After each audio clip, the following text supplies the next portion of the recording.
ವನಕಂ hello ನಮಸ್ಕಾರ. ನಾನು ನಿಮ್ಮ ಅಶ್ವಿನಿ. ಫಿಲ್ಮ್ ಎಕ್ಸ್ಪೋಗೆ ಮತ್ತೊಮ್ಮೆ ಸ್ವಾಗತ. ಬೆಕ್ ದಾಟಿದ್ರೆ ಅಪಶಕುನ, ಹಾಲು ಚೆಲ್ಲಿದ್ರೆ ಒಳ್ಳೇದು, ಈ ಥರ ಸಾವಿರಾರು ಮೂಢನಂಬಿಕೆ ಇದೆ. ಈ ಥರ ನಂಬಿಕೆಗಳಿಗೆ ಒಂದು ಸೈಂಟಿಫಿಕ್ ರೀಸನ್ ಕೂಡ ಇರಬಹುದು ಅಲ್ವಾ? ಯಾವತ್ತಾದರೂ ಆ್ಯಂಗಲಲ್ಲಿ ಯೋಚನೆ ಮಾಡಿದ್ದೀರಾ?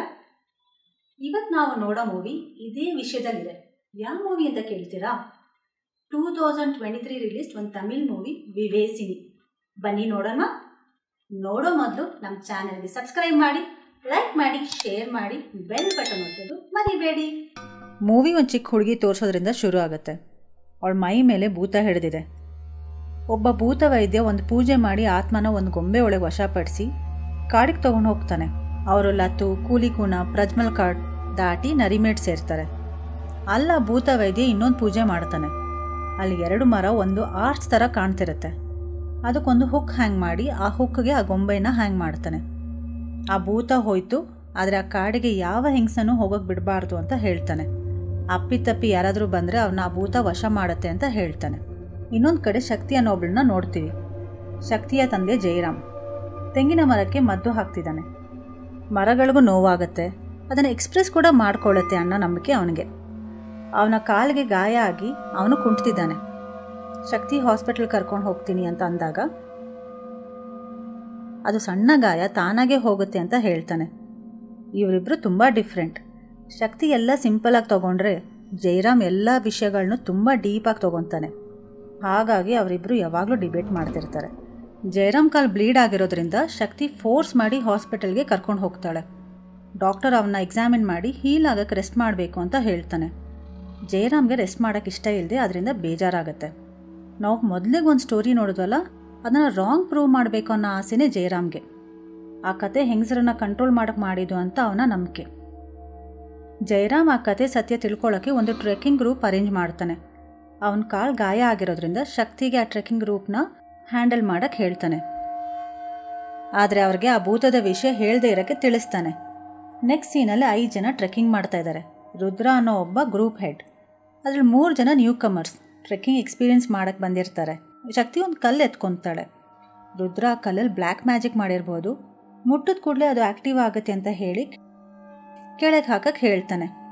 ಹಾಗೆ ಮುಂದೆ ಹೋಗ್ತಾ ಅವರು ಮರದಿಂದ ಏನೋ ಹ್ಯಾಂಗ್ ಆಗ್ತಿರೋದು ನೋಡ್ತಾರೆ. ಅದರಿಂದ ಕೆಟ್ಟ ವಾಸನೆ ಬರ್ತಿರುತ್ತೆ. ಮರದ ಮೇಲೆ ರಕ್ತ ಕೂಡ ಇರುತ್ತೆ. ಆ ಗ್ರೂಪಲ್ಲಿದ್ದ ಮಾರನ್ ಅನ್ನೋ ಒಬ್ಬ ಅದನ್ನು ತಿಳ್ಕೊಳಕ್ಕೆ ಆ ಮರದ ಹತ್ರ ಹೋಗ್ತಾನೆ. ಊರಲ್ಲಿ ಹಸು ಹೆತ್ತಿದಾಗ ಬೇಡವಾದ ಎಕ್ಸ್ಕ್ರೀಟ್ಸನ್ನು ಹೀಗೆ ಹ್ಯಾಂಗ್ ಮಾಡಿ ಡಿಕಂಪೋಸ್ ಆಗಿ ಬಿಡ್ತಾರೆ ಅಂತ ಬೇರೆಯವರಿಗೆ ಹೇಳ್ತಾನೆ. ಇದೆಲ್ಲ ಊರಲ್ಲಿ ತುಂಬ ಕಾಮನ್ ಅಂತ ಎಕ್ಸ್ಪ್ಲೇನ್ ಮಾಡ್ತಾನೆ. ಆದರೆ ಇಲ್ಲಿ ಪ್ಲಾಸ್ಟಿಕಲ್ಲಿ ಹ್ಯಾಂಗ್ ಮಾಡಿರೋದ್ರಿಂದ ಅದು ಸರಿಯಾಗಿ ಡಿಕಂಪೋಸ್ ಆಗಿಲ್ಲ ಅಂತ ಹೇಳ್ತಾನೆ. ಹಾಗೆ ಮಾತಾಡ್ತಾ ಅವರು ಮುಂದೆ ಹೋಗ್ತಾರೆ. ಆ ಆರ್ಚ್ ಹತ್ರ ಇರೋ ಮರಗಳ ಹತ್ರ ಸೇರ್ತಾರೆ. ಮೀನಾ ಆ ಮರದ ಹತ್ರ ಹೋಗ್ತಾಳೆ. ಆದರೆ ರುದ್ರ ಅವಳನ್ನ ತಡೆದು ಇಂಥ ಜಾಗಗಳಲ್ಲಿ ದುಷ್ಟ ಸ್ಪಿರಿಟ್ಸ್ ಇರಬಹುದು ಅಂತ ಹೇಳ್ತಾನೆ. ಶಕ್ತಿ ಅಲ್ಲಿ ರೀಚ್ ಆಗಿ ಅವಳ ಬಾಟಲ್ ಕ್ಯಾಪ್ ಬೀಳಿಸ್ತಾಳೆ. ಆ ಕ್ಯಾಪ್ ತೆಗಿಯೋಕ್ಕೆ ಹೋದಾಗ ಆ ಗೊಂಬೆನೂ ತುಳಿಯುತ್ತಾಳೆ. ರುದ್ರಾಗಿ ಕೋಪ ಬಂದು ಅವಳಿಗೆ ಬೈತಾನೆ. ಅವಳು ಏನಾಗಲ್ಲ ಅಂತ ಹೇಳಿ ಅವ್ರು ಮುಂದೆ ನಡೀತಾರೆ. ಕತ್ತಲಾಗ್ತಾ ಬರುತ್ತೆ. ಅವ್ರ ಬೆಟ್ಟದ ಮೇಲೆ ಅವರ ಟೆಂಟ್ಸ್ ಹಾಕ್ತಾರೆ. ಅಲ್ಲೊಂದು ಆಶ್ರಮ ಕಂಡು ಬರುತ್ತೆ. ವರುಣ್ ರುದ್ರಾಗ ಅಲ್ಲಿ ಆಶ್ರಮ ಕಟ್ಟೋ ಪರ್ಮಿಷನ್ ಯಾರು ಕೊಟ್ಟಿರ್ಬೋದು ಅಂತ ಕೇಳ್ತಾನೆ. ಆ ಆಶ್ರಮದಿಂದನೇ ಇಲ್ಲಿ ಮರಗಳನ್ನ ಕಡಿಯೋದಾಗಲಿ ಅಥವಾ ಪ್ರಾಣಿನ ಕೊಳ್ಳೋದಾಗಲಿ ನಡೆಯೋದಿಲ್ಲ ಅಂತ ಹೇಳ್ತಾನೆ. ಅದು ಫಾರೆಸ್ಟ್ ಆಫೀಸರ್ಸ್ ಕೆಲಸ, ಆಶ್ರಮದವ್ರದ್ದಲ್ಲ ಅಂತ ವರುಣ್ ಹೇಳ್ತಾನೆ. ಆಶ್ರಮ ಪ್ರೈವೇಟ್ ಪ್ರಾಪರ್ಟಿ, ಆನೆಗಳಿಗೆ ಅದು ಒಳ್ಳೇದಲ್ಲ ಅಂತ ಹೇಳ್ತಾನೆ. ಹಾಗೆ ಅವ್ರು ಮಾತಾಡ್ತಿದ್ದಾಗ ಅವ್ರ ಗೈಡ್ ಮೆಸೇಜ್ ಬರುತ್ತೆ, ಅವ್ನು ಜಾಯ್ನ್ ಆಗೋಕ್ಕಾಗಲ್ಲ ಅಂತ. ಅಲ್ಲೊಂದು ಹಕ್ಕಿ ಗೂಡು ಬಿದ್ದಿರುತ್ತೆ. ಅದನ್ನು ತೆಗೆದು ಮರದ ಮೇಲೆ ಇಡ್ತಾರೆ. ಆಗ ಮೀನಾ ಮೂಗಲ್ಲಿ ಏನೋ ಹೋಗುತ್ತೆ. ಹಿಂದಿಂದ ಅವಳನ್ನ ಯಾರೋ ಮುಟ್ಟಿದ ಹಾಗೆ ಅನಿಸುತ್ತೆ. ವರುಣ್ಗೂ ಅವ್ರನ್ನ ಯಾರೋ ಅಟ್ಯಾಕ್ ಮಾಡ್ತಿದ್ದ ಹಾಗೆ ಅನಿಸುತ್ತೆ. ಎಲ್ಲರೂ ಅವರ ಟೆಂಟಿಗೆ ಓಡ್ತಾರೆ. ಯಾವುದೋ ಒಂದು ಕೆಟ್ಟ ಎನರ್ಜಿ ಅವ್ರನ್ನ ಅಟ್ಯಾಕ್ ಮಾಡಿದ ಹಾಗೆ ಆಗುತ್ತೆ. ಕಾಡಲ್ಲಿ ಯಾರೋ ಓಡ್ತಿರೋ ಹಾಗೆ ಅವ್ರಿಗೆ ಕಾಣುತ್ತೆ. ಬೆಳಗ್ಗೆ ಇದ್ದಾಗ ಅವರೆಲ್ಲ ಬೇರೆ ಬೇರೆ ಕಡೆ ಇರ್ತಾರೆ. ಅದರಿಂದ ಅವರು ರಾತ್ರಿ ಆಗಿದ್ದೆಲ್ಲ ನಿಜ ಅಂತ ಗೊತ್ತಾಗಿ ಇಲ್ಲಿ ಯಾವುದೋ ಪ್ಯಾರಾನಾರ್ಮಲ್ ಎನರ್ಜಿ ಇದೆ ಅಂತ ಅರ್ಥ ಆಗುತ್ತೆ. ಗೈಡ್ ಯಾಕೆ ಅವ್ರ ಜೊತೆ ಬಂದಿಲ್ಲ ಅಂತ ಈಗ ಅರ್ಥ ಆಗುತ್ತೆ. ಇಲ್ಲಿಂದ ಹೇಗೆ ಹೋಗೋದು ಅಂತ ಡಿಸ್ಕಸ್ ಮಾಡ್ತಾರೆ. ಮೀರಾಗೆ ಪೀರಿಯಡ್ಸ್ ಶುರು ಆಗುತ್ತೆ. ಆದರೆ ಅವಳ ಪ್ಯಾಡ್ಸ್ ಕಾಣ್ತಿರಲ್ಲ. ಎಲ್ಲರೂ ಈಗ ಕನ್ಫ್ಯೂಸ್ ಆಗ್ತಾರೆ. ಶಕ್ತಿ ಮೀನಾನ ಕವರ್ ಮಾಡ್ಕೊಳ್ಳೋಕ್ಕೆ ಅವಳ ಜಾಕೆಟ್ ಕೊಡ್ತಾಳೆ. ಇಲ್ಲಿ ನಡೀತಿರೋದ್ರ ಬಗ್ಗೆ ಗೊತ್ತಿತ್ತು ಅಂತ ಶಕ್ತಿ ಆಗ ಹೇಳ್ತಾಳೆ. ಇದನ್ನೆಲ್ಲ ಅವರ ಅಪ್ಪ ಬರೀ ಕಲ್ಪನೆ ಅಂತ ಪ್ರೂವ್ ಮಾಡಬೇಕಿತ್ತು, ಅದಕ್ಕೆ ಅವ್ರು ಇಲ್ಲಿ ಬಂದಿದ್ದು ಅಂತ ಹೇಳ್ತಾಳೆ. ಇದನ್ನು ಕೇಳಿ ರುದ್ರಾಗೆ ತುಂಬ ಕೋಪ ಬಂದು ಬೈತಾನೆ. ಇನ್ನೊಂದು ಕಡೆ ಜಯರಾಮ್ ಇಂಟರ್ವ್ಯೂ ಕೊಡೋಕ್ಕೆ ಒಂದು ಜರ್ನಲಿಸ್ಟ್ ಜೊತೆ ಕೂತಿದ್ದಾನೆ. ಆ ಆಶ್ರಮ 20 ವರ್ಷ ಹಿಂದೆ ಫಾರೆಸ್ಟ್ ಲ್ಯಾಂಡ್ನ ಆಕ್ಯುಪೈ ಮಾಡಿ ಕಟ್ಟಿದ್ರು. ವರ್ಷಗಳ ನಂತರ ಇಡೀ ಕಾಡನ್ನೇ ಆಕ್ಯುಪೈ ಮಾಡಿದ್ರು. ಆ ಕಾಡು ಡಿಸ್ಟ್ರಾಯ್ ಆಗೋದು ನೋಡಿ ಆ ಊರಿನ ಜನ ಪ್ರೊಟೆಸ್ಟ್ ಮಾಡಿದ್ರು. ಅದರಲ್ಲಿ ಶಕ್ತಿಯ ಅಮ್ಮ ಕೂಡ ಭಾಗವಹಿಸಿದ್ಲು. ಅವಳೊಬ್ಬ ಸೋಷಲ್ ಆ್ಯಕ್ಟಿವಿಸ್ಟ್. ಅವ್ರು ಎಷ್ಟೇ ಹೋರಾಡಿದ್ರು ಯಾರೂ ಸಪೋರ್ಟ್ ಮಾಡಿಲ್ಲ, ಪೊಲೀಸ್ ಕೂಡ ಅಂತ ಹೇಳ್ತಾನೆ. ಒಂದಿನ ಶಕ್ತಿ ಅಮ್ಮನಿಗೆ ಪೊಲೀಸವರು ಪ್ರೊಟೆಸ್ಟರ್ಸ್ನ ಎನ್ಕೌಂಟರಲ್ಲಿ ಶೂಟ್ ಮಾಡ್ತಾರೆ ಅಂತ ಅನ್ಅಫಿಷಿಯಲ್ ಇನ್ಫಾರ್ಮೇಷನ್ ಸಿಗುತ್ತೆ. ಜಯರಾಮ್ ಅವಳು ಹೋಗೋದನ್ನ ತಡೀತಾನೆ, ಆದರೆ ಅವಳು ಹಠ ಮಾಡಿ ಹೋಗ್ತಾಳೆ. ಪೊಲೀಸವ್ರು ಹಾಗೆಲ್ಲ ಶೂಟ್ ಮಾಡಲ್ಲ ಅಂತ ಅಂದ್ಕೊಂಡಿರ್ತಾಳೆ. ಆದರೆ ಅವತ್ತು ಪೊಲೀಸವರು ಫೈರ್ ಓಪನ್ ಮಾಡಿ ಪ್ರೊಟೆಸ್ಟರ್ಸ್ನ ಶೂಟ್ ಮಾಡ್ತಾರೆ. ಅದರಲ್ಲಿ ಶಕ್ತಿ ಅಮ್ಮ ಕೂಡ ಸಾಯ್ತಾಳೆ. 8 ಜನ ಸತ್ತಿರ್ತಾರೆ. ಜಯರಾಮ್ಗೆ ಅವಳ ಶವ ಕೂಡ ಸಿಕ್ಕಿರಲ್ಲ. ಕಾಡಲ್ಲಿ ಅವರು ಕಳೆದು ಹೋಗ್ತಾರೆ. ಅವರ ಟೆಂಟ್ ಕೂಡ ಸಿಗ್ತಿರಲ್ಲ. ಅವ್ರು ಕರೆಕ್ಟ್ ರೂಟಲ್ಲಿ ಹೋದರೆ ಅವ್ರಿಗೆ 6 ಅವರ್ಸಲ್ಲಿ ಹೈವೇ ಸಿಗುತ್ತೆ. ಆದರೆ ರಾಂಗ್ ರೂಟಲ್ಲಿ ಹೋದರೆ ಕಾಡಲ್ಲೇ ಸಾಯ್ತಾರೆ ಅಂತ ಶಕ್ತಿ ಹೇಳ್ತಾಳೆ. ನಡೆಯೋಕ್ಕೆ ಶುರು ಮಾಡ್ತಾರೆ. ಆದರೆ ಪ್ಯಾಡ್ಸ್ ಇಲ್ದ ಕಾರಣ ಮೀನಾಗೆ ನಡೆಯೋಕ್ಕಾಗಲ್ಲ. ವರುಣ್ಗೆ ಅವನ ಪ್ಯಾಂಟ್ಸ್ ಕೊಡೋಕ್ಕೆ ಹೇಳ್ತಾಳೆ, ಆದರೆ ಅವನು ಕೊಡಲ್ಲ. ಅದು ನೋಡಿ ಶಕ್ತಿ ಅವಳು ಪ್ಯಾಂಟ್ಸ್ ಕೊಟ್ಟು ಅವಳು ಜಾಕೆಟ್ ಹಾಕ್ಕೊತಾಳೆ. ಸ್ವಲ್ಪ ದೂರದಲ್ಲಿ ಶಕ್ತಿಗೆ ಮೀನನ್ ಪ್ಯಾಂಟ್ ಮತ್ತು ಶೂಸ್ ಸಿಗುತ್ತೆ. ರುದ್ರ ಅದನ್ನ ಮುಟ್ಟದೇ ಇರೋಕ್ಕೆ ಹೇಳ್ತಾನೆ. ಶಕ್ತಿ ಇಗ್ನೋರ್ ಮಾಡಿ ಅದನ್ನ ಹಾಕ್ಕೊಳ್ತಾಳೆ. ಸ್ವಲ್ಪ ಹೊತ್ತಿನಲ್ಲಿ ಅವ್ರಿಗೆ ಹನಿಕುಂಬ್ ಸಿಗುತ್ತೆ. ಇದು ನೋಡಿ ಅವರು ಶಕ್ತಿ ಮೀನ ಅಲ್ಲೇ ಇರೋಕ್ಕೆ ಬಿಟ್ಟು ಹುಡುಗರು ಹೈವೇ ಹುಡ್ಕೋ ಪ್ಲ್ಯಾನ್ ಮಾಡ್ತಾರೆ. ಬೈ ಚಾನ್ಸ್ ಮಿಸ್ ಆದರೆ ಆ ಹನಿಕುಂಬ್ ಹತ್ರ ಬರ್ಬೋದು ಅಂತ ಅಂದ್ಕೊಳ್ತಾರೆ. ಸ್ವಲ್ಪ ದೂರ ನಡೀತಾ ಅವ್ರಿಗೆ ಅದೇ ಥರ ಇನ್ನೊಂದು ಹನಿಕುಂಬ್ ಸಿಗುತ್ತೆ. ಅವರು ತುಂಬ ಕನ್ಫ್ಯೂಸ್ ಆಗ್ತಾರೆ. ಎಲ್ಲ ಒಂದೇ ಥರ ಇದೆ. ಅವ್ರು ವಾಪಸ್ ಶಕ್ತಿ ಮೀನ ಇರುವ ಕಡೆ ಹೋಗಿ ಎಲ್ಲಾದರೂ ನೀರಿರುವ ಕಡೆ ನೈಟ್ ಸ್ಪೆಂಡ್ ಮಾಡೋ ಪ್ಲ್ಯಾನ್ ಮಾಡ್ತಾರೆ.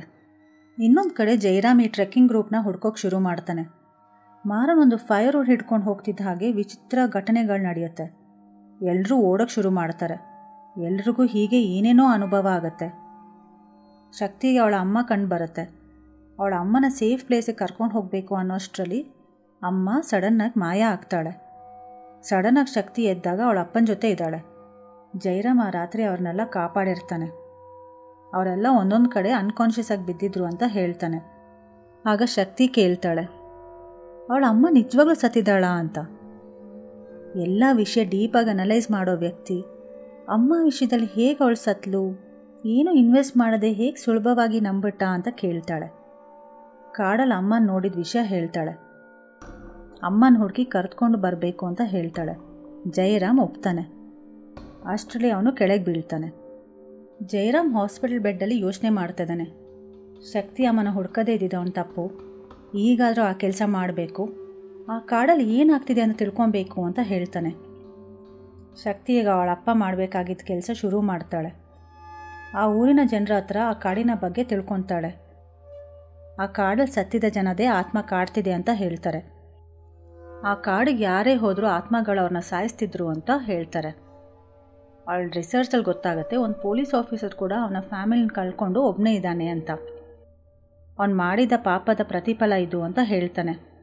ಆ ಪ್ರೊಟೆಸ್ಟ್ ಟೈಮಲ್ಲಿ ಆಶ್ರಮದಿಂದ ಅವ್ರಿಗೆ ಶೂಟ್ ಆರ್ಡರ್ ಸಿಕ್ಕಿತ್ತು. ಇದಿಲ್ಲದೆ ಆರ್ಡರ್ಸ್ನ ಅಕ್ಸೆಪ್ಟ್ ಮಾಡಿದ್ರು. ಅವತ್ತು 8 ಜನ ಅಲ್ಲ 40 ಜನ ಫೈರಿಂಗಲ್ಲಿ ಸತ್ತಿದ್ರು ಅಂತ ಹೇಳ್ತಾನೆ. ಆ ಪಾಪದಿಂದನೇ ಇವತ್ತು ಅವನ ಫ್ಯಾಮಿಲಿ ಮೆಂಬರ್ಸ್ ಸಫರ್ ಮಾಡ್ತಿರೋದು ಅಂತ ಹೇಳ್ತಾನೆ. ಏನಾದರೂ ಎವಿಡೆನ್ಸ್ ಇದೆಯಾ ಅಂತ ಕೇಳಿದಾಗ ಅವನೊಂದು ಫೈಲ್ ಕೊಡ್ತಾನೆ. ಆ ಫೈಲಲ್ಲಿ ಅವಳ ಅಮ್ಮ ಸತ್ತಿರೋ ಡೀಟೇಲ್ಸ್ ಇರುತ್ತೆ. ಶಕ್ತಿ ಇದನ್ನೆಲ್ಲ ಬಟನ್ ಕ್ಯಾಮ್ರಲ್ಲಿ ಶೂಟ್ ಮಾಡಿರ್ತಾಳೆ. ಆದರೆ ಶಕ್ತಿ ಅವತ್ತು ಕಾಡಲ್ಲಿ ಅವಳ ಅಮ್ಮ ನೋಡಿರೋದು ಸತ್ಯ. ಅದನ್ನು ತಿಳ್ಕೊಳ್ಳೋಕ್ಕೆ ಅವಳು ಮತ್ತು ವರುಣ್ ಒಂದು ಫಾರಿನ್ ಲೇಡಿ ಜೊತೆ ಮತ್ತೆ ಕಾಡಿಗೆ ಹೋಗ್ತಾರೆ. ಸಂಜೆ ಆಗ್ತಾ ಇದ್ದ ಹಾಗೆ ಅಲ್ಲಿ ವಿಚಿತ್ರ ಘಟನೆಗಳು ಶುರು ಆಗುತ್ತೆ. ಆಗ ಫಾರಿನ್ ಲೇಡಿ ಹೇಳ್ತಾಳೆ, ಅವಳು ಸಣ್ಣದಿದ್ದಾಗ ವಿಚ್ ಡಾಕ್ಟರ್ಸ್ ಅವಳಿಗೆ ರಕ್ತದಲ್ಲಿ ಡಿಪ್ ಮಾಡಿರೋ ಗೊಂಬೆ ಕೊಡ್ತಿದ್ರು, ಅದು ನೆನಪಾದಾಗಲ್ಲ ಅವಳಿಗೆ ಕೆಟ್ಟ ಕನಸು ಬರ್ತಿತ್ತು ಅಂತ.